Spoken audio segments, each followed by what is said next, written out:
మే యొక్క current affairs discuss చేయబోతున్నాం అనమాట. The first question is regarding the world press freedom index.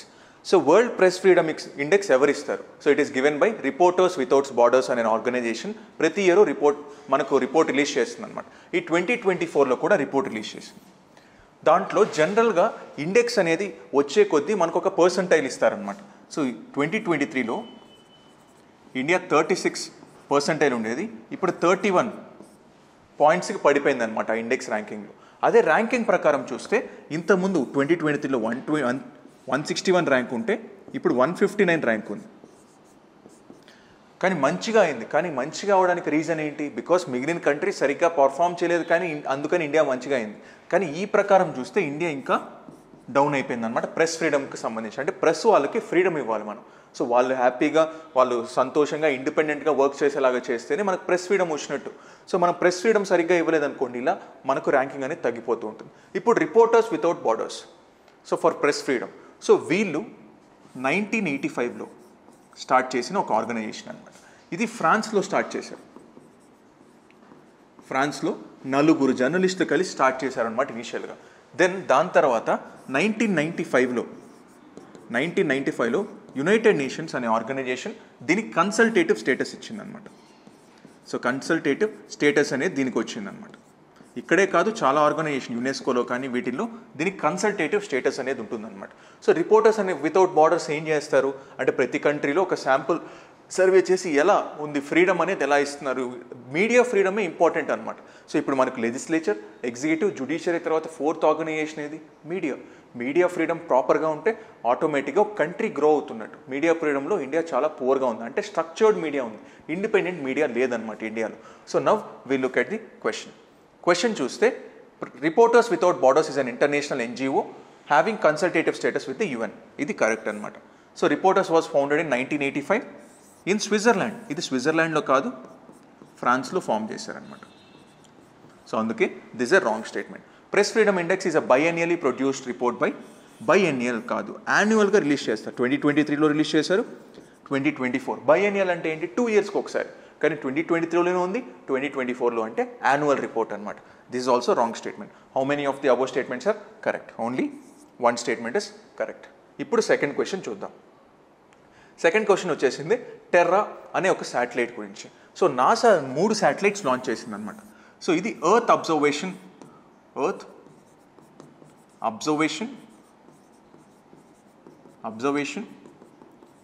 Satellites. సో EOS programme అంటాం అనమాట. ఈఓఎస్ ప్రోగ్రాంలో భాగం అనమాట ఈ శాటిలైట్స్. సో ఇలా మనకు 1999 నుంచి శాటిలైట్స్ లాంచ్ చేస్తుంది అనమాట. అంటే ఎర్త్ అబ్జర్వేషన్లో ఏం చేస్తాం మామూలుగా? ఎర్త్ అబ్జర్వేషన్లో సో అంటే పై నుంచి మనం ఎర్త్ అబ్జర్వ్ చేస్తాం, అంటే కింద ఏం జరుగుతుంది, సో అంటే మనకి ఇక్కడ మినరల్స్ ఎక్కడ ఉన్నాయి, లేకపోతే ఓషన్ ఎలా జరుగుతుంది, టెంపరేచర్స్ ఎలా ఉన్నాయి, అట్మాస్ఫియర్లో గ్యాసెస్ కాన్సన్ట్రేషన్ ఎలా ఉన్నాయి, ఇవన్నీ కనుక్కుంటూ ఉంటాం కదా. దానికోసమే ఎర్త్ అబ్జర్వేషన్ శాటిలైట్స్ తీసుకొచ్చింది అనమాట 99. సో టెర్రా అనే శాటిలైట్ని 1999లో లాంచ్ చేశారనమాట. 1999లో. సో ఇప్పుడు టెర్రా అనే శాటిలైట్ చూడండి. టెర్రా అనే శాటిలైట్ ఇలా ఉంటుంది అనమాట. సో ఈ శాటిలైట్ మెయిన్గా 5 ఇన్స్ట్రుమెంట్స్ ఉంటాయన్నమాట దీంట్లో. 5 ఇన్స్ట్రుమెంట్స్ దీంట్లో ఉంటాయన్నమాట.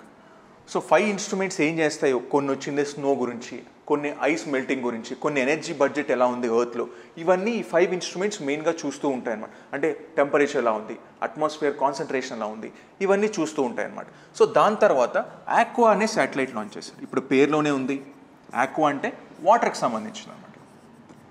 వాటర్ సంబంధించింది ఏంటి? ఓషన్స్లో టెంపరేచర్ ఎలా ఉంది, ప్రెషర్ ఎలా ఉంది, ఎలా మారుతున్నాయి ఏంటి అని. దెన్ ఆక్వా ఉంది. Then we have aura. So aura అంటే బ్రీజ్ అనమాట. దీన్ని బ్రీజ్ అంటాం. సో ఇది 2004లో లాంచ్ చేశారనమాట. 2004 నుంచి ఇది వర్కింగ్లో ఉందన్నమాట బ్రీజ్ అనేది. సో దీన్ని ఏం చేస్తుంది? ఏరోజాల్ కాన్సన్ట్రేషన్ ఎలా ఉంది, అలాగే ఓజోన్ కాన్సన్ట్రేషన్ ఎలా ఉంది, ఓజోన్ డిప్లీషన్ జరుగుతుందా లేదా, ఓజోన్ పొరకి ఎలా ఉంది ఏంటి అనేది ఇవి కనుక్కుంటాయి అనమాట. ఇది ఎర్త్ అబ్జర్వేషన్ సిస్టంలో భాగం అనమాట NASA. Now we look at the question. In 1999, NASA launched the Terra satellite. Correct. Terra is the first satellite launched as part of NASA's Earth Observation System. This is also correct. Terra carries 5 instruments. 5 instruments ఏమేం చేస్తాయి? ఒకటి earth అట్మాస్ఫియర్ని observe చేస్తాయి, ఒకటి ocean, land, snow and ice and energy బడ్జెట్ని కూడా చేస్తాయి అనమాట. Terra is an international mission. So మామూలుగా 3 కంట్రీస్ కొలాబరేట్ అయ్యాయి, US, Japan and Canada. US, Japan and Canada 3 collaborate అయ్యాయి అనమాట. How many of the above statements are not correct అని అడిగారు అనమాట. సో అన్నీ కరెక్ట్ కాబట్టి none of the statements are not correct. Now we look at the next question. So the next question is regarding the eta Aquariids. So ఇక్కడ చూడండి. So this is eta Aquariids meteor shower అంటారు అనమాట. ఇప్పుడు Meteor SHAR అంటే ఏంటి? పైనుంచి racks కానీ debris కానీ కింద పడుతుంటే మనకేదో చుక్కలు రాలుతున్నట్టు ఉంటుంది, దాన్ని మీటియర్ షార్ అంటాం అనమాట. జనరల్గా ఎటా ఆక్వారిడ్ మీటియర్ షార్ అంటాం అనమాట. ఇది నార్దర్న్ హెమిస్ఫియర్లోనూ వస్తుంది, సదర్న్ హెమిస్ఫియర్లోనూ వస్తుంది. కానీ నార్దర్న్ హెమిస్ఫియర్ కన్నా సదర్న్ హెమిస్ఫియర్లో ఎక్కువగా ఉంటుందన్నమాట. ఇది మేలో జనరల్గా పీక్ అంటాం అనమాట. దీన్ని పీక్ టైం అంటాం. ఈ పీక్ టైంలో ఒక లైట్నింగ్ స్పీడ్లో, అంటే ఇక్కడ చుక్కలు రాలుతున్నట్టు అంటాం కదా, లైట్నింగ్ స్పీడ్లో వస్తూ ఉంటాయి అనమాట. అంటే 65 కిలోమీటర్స్ పర్ సెకండ్ అంత స్పీడ్గా అది రాలిపోతూ ఉంటాయి అనమాట. పీక్ టైం అంటాం. సో ఇది జనరల్గా మేలో పీక్ టైం అంటాం అనమాట దీన్ని. సో మేలో పీక్ టైం అంటాం. మామూలుగా సదర్న్ హెమిస్ఫియర్లోనే ఎక్కువగా ఈజీగా అబ్జర్వ్ చేయటం, అంటే ప్రీ డాన్ టైం అంటాం. అంటే మనకు సన్ను కిందకి వెళ్ళిపోయే ముందే ఇవి ఎక్కువగా అబ్జర్వ్ చేసే ఛాన్స్ ఉంటుంది సదర్న్ హెమిస్ఫియర్లో నార్దర్న్ హెమిస్ఫియర్తో పోలిస్తే. సో ఇవి ఎక్కడి నుంచి స్టార్ట్ అయ్యి, ఇప్పుడు ఈ మీటియర్స్ అనేది ఆ రాక్స్ కానీ ఎక్కడి నుంచో కింద పడాలి కదా. ఏ రాక్ నుంచి, ఏ కామెట్ నుంచి స్టార్ట్ అయింది చూస్తే there is a comet called Halley's comet అని ఒకటి ఉందన్నమాట. ఆ హ్యాలీస్ కామెట్ ఏం చేస్తుందంటే ఇక్కడ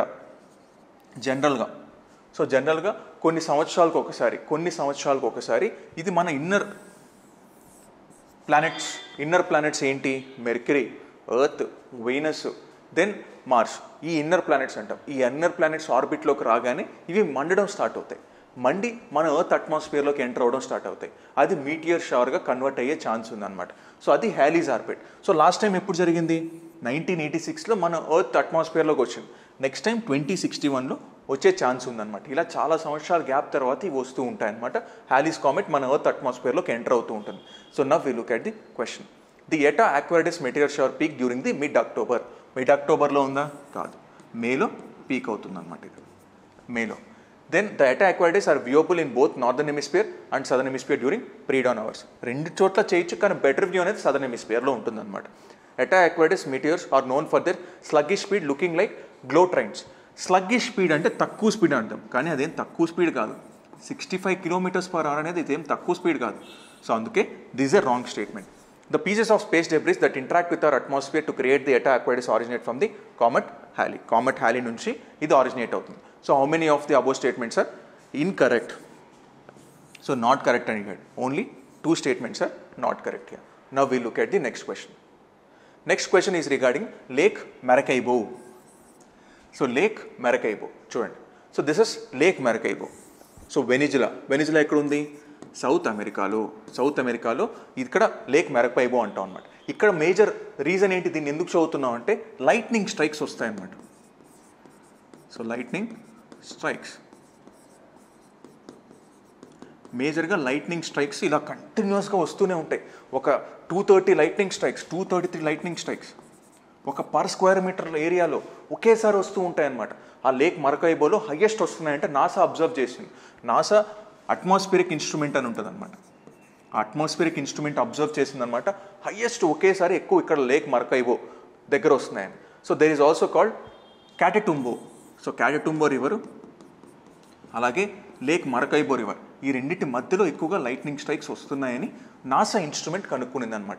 both are present in the Venezuela ప్రావిన్స్లో 2 దొరుకుతాయి అనమాట. And lake Maracaibo, so lake Maracaibo అనేది లార్జెస్ట్ లేక్ అనమాట in South America largest lake anamata. So now we'll understand the question. It is the largest lake in the South America. Correct.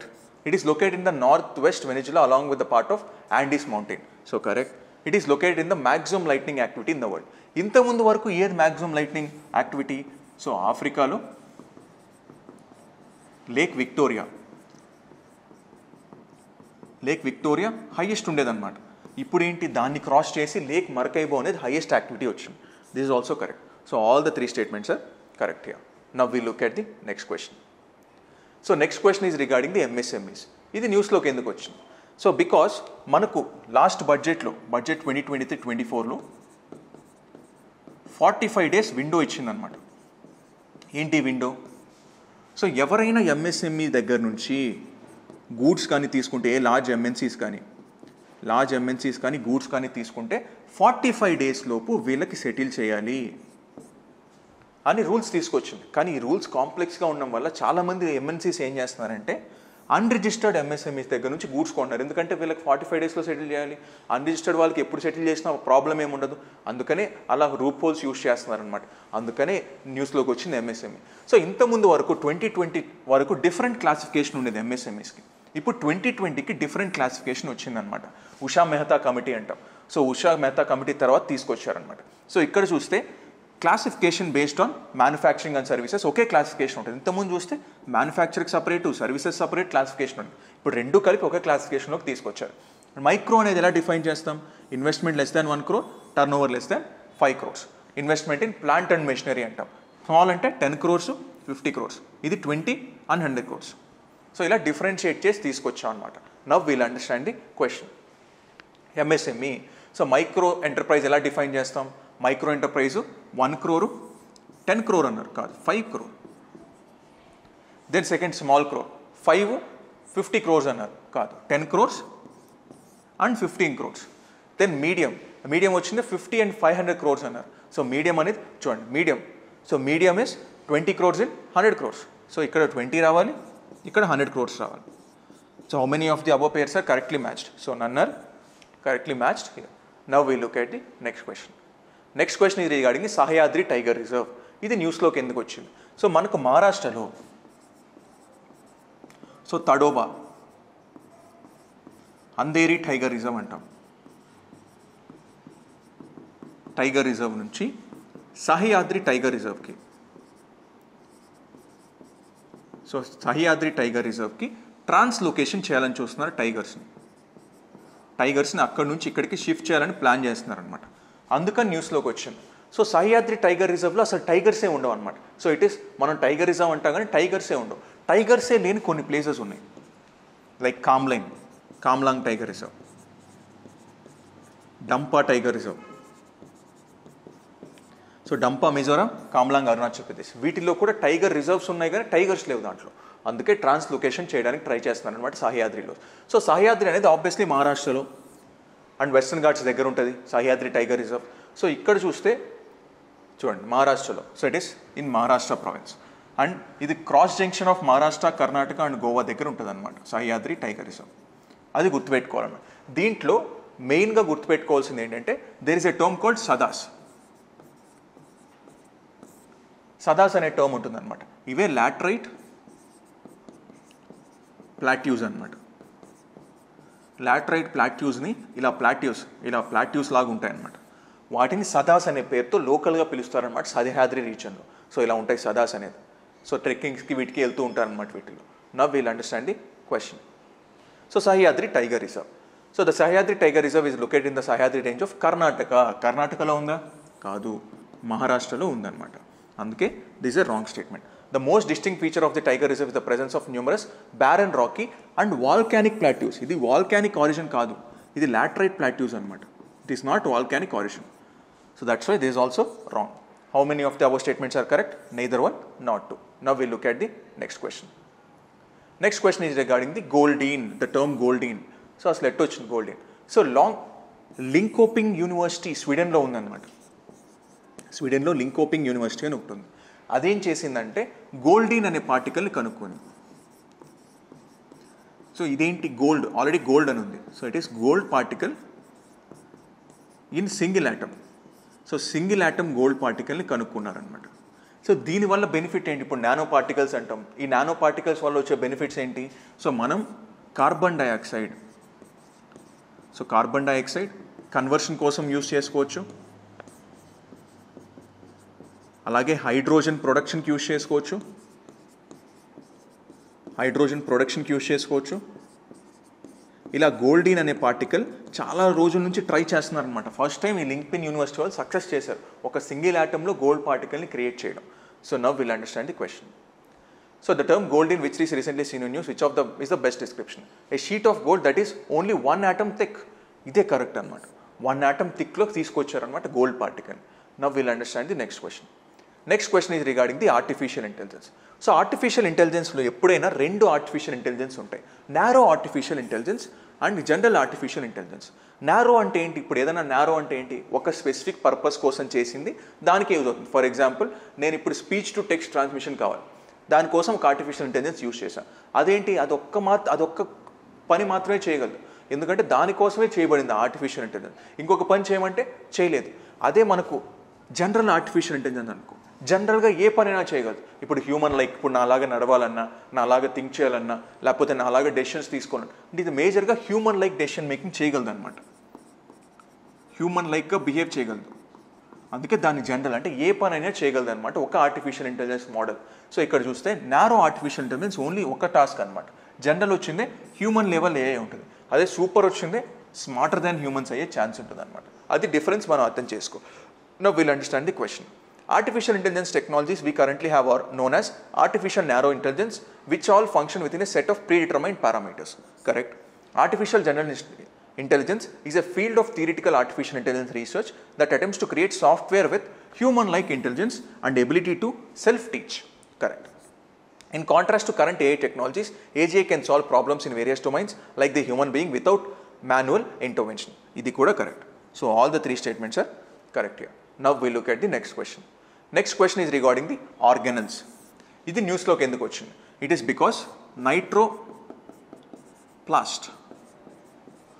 organelle anedi, so nitroplast organelle anedi kanukunnaru annamata nitrogen fixation kosam. Nitrogen fixation కోసం కనుక్కున్నారు, అందుకని న్యూస్లోకి వచ్చింది అనమాట. ఇప్పుడు organelle అంటే ఎలా ఉంటుంది? You see this is the organelle. అంటే మనకు ఒక సెల్లో డిఫరెంట్ ఆర్గనల్స్ ఉంటాయి. ఇప్పుడు ఆర్గన్ ఏ ఫంక్షన్ చేస్తుంది? ఇప్పుడు హ్యాండ్ ఉంది, హ్యాండ్ ఫంక్షన్ డిఫరెంట్. ఇప్పుడు నాకు అలాగే టంగ్ ఉంది, టంగ్ ఫంక్షన్ డిఫరెంట్. అలాగే ఐస్ ఉంది, ఐస్ ఫంక్షన్ డిఫరెంట్. సో అని ఆర్గనల్స్ అనేది ఫంక్షన్స్ అనేది సిమిలర్గా ఉంటాయి అనమాట. చూడండి, మైటోకాండ్రియా లేదా సెంటర్ హోల్స్, సైటోస్కెలిటన్స్, లైజోజోమ్స్ కానీ ఇవన్నీ ఆర్గనల్స్ కింద ఉంటాయి. న్యూక్లియస్ కానీ సైటోప్లాజం కానీ ఇవన్నీ ప్లాస్మా మెంబ్రెయిన్స్, ఇవన్నీ మనం దాంట్లో పార్ట్గా ఉంటాయి అన్నమాట. You see this are organelles. Nucleus, ribosomes, vesicles, rough endoplasm. So ఇవన్నీ ఒక మెంబ్రెయిన్లో, ఇప్పుడు మీరు చూస్తే ఇవన్నీ ఒక మెంబ్రెయిన్ లోపల ఉంటాయి. ఒక సెల్ లోపల, ఒక మెంబ్రెయిన్ లోపల ఇవన్నీ ఆర్గనల్స్ రూపంలో ఉంటాయి అన్నమాట. దీస్ ఆర్ కాల్డ్ వెసికల్స్ అని కూడా అంటాం. Now will understand the question. An organelle is a specific structure within a cell that has one or more specific jobs to perform. ఒక స్పెసిఫిక్ జాబ్స్ ఉంటాయి. Correct. Organelles are all membrane bound, అంటే అందరికీ ఒక membrane చుట్టూ ఒక పొరలాగా ఉంటుంది అనమాట. దాన్నే మెంబ్రెయిన్ అంటారు. This correct. Among the more important organelle cells are nuclei, mitochondria and ribosomes. Correct. How many of the above statements are not correct? None. Now we look at the last question of today. It is regarding the Brazil. So Brazil న్యూస్లోకి ఎందుకు వచ్చింది? Because floods 80 years impactful floods వచ్చాయన్నమాట బ్రెజిల్లో, Rio సిటీలో. 80 people చనిపోయారు, చాలా ఆస్తి నష్టం జరిగిందనమాట, డిస్ప్లేస్మెంట్ కూడా జరిగింది. అందుకని న్యూస్లోకి వచ్చింది. ఎందుకు బ్రెజిల్లో ఇన్ని ఫ్లడ్స్ వస్తున్నాయంటే because of a phenomenon called El Niño. El Niño impact అనేది బ్రెజిల్ పైన బాగా పడిందనమాట, అందుకని వచ్చింది. సో బ్రెజిల్ వస్తే it is the 5th largest country. 5th largest. First ఏంటి? రష్యా, కెనడా, చైనా, దీని తర్వాత 5th largest కంట్రీ అనమాట Brazil. So Brazil bordering countries చూడండి, ఎక్సెప్ట్ ఈక్వెడార్, సౌత్ అమెరికాలో ఎక్సెప్ట్ ఈక్వెడార్ అండ్ చిలీ, ఇంకా అన్ని సౌత్ అమెరికన్ కంట్రీస్ అన్ని బార్డర్ చేస్తాయి అనమాట బ్రెజిల్ని. సో బ్రెజిల్కి వచ్చేసరికి బ్రెజిల్ యొక్క మ్యాప్ చూడండి, ఎలా ఎల్నినో ఇంపాక్ట్ ఎలా ఉంటుంది. So this is called northern Brazil, ఇది సదర్న్ బ్రెజిల్ అంటాం. సో నార్దర్న్ బ్రెజిల్లో ఎక్కువగా డ్రాట్స్ వచ్చే ఛాన్స్ ఉంటుంది అనమాట. ఎల్నినో వల్ల డ్రాట్స్ వస్తాయి. సదర్న్ బ్రెజిల్లో ఎక్కువగా రెయిన్ఫాల్ వస్తుంది అనమాట, ఎక్సెసివ్ రెయిన్ఫాల్ వస్తుంది. సో అది గుర్తుపెట్టుకోవాలన్నమాట మనం. Now will understand the question. El Niño occupies half of the South American continent's landmass and is the 5th largest country in the world. Correct. Brazil shares borders with every South American continent except Chile and Ecuador.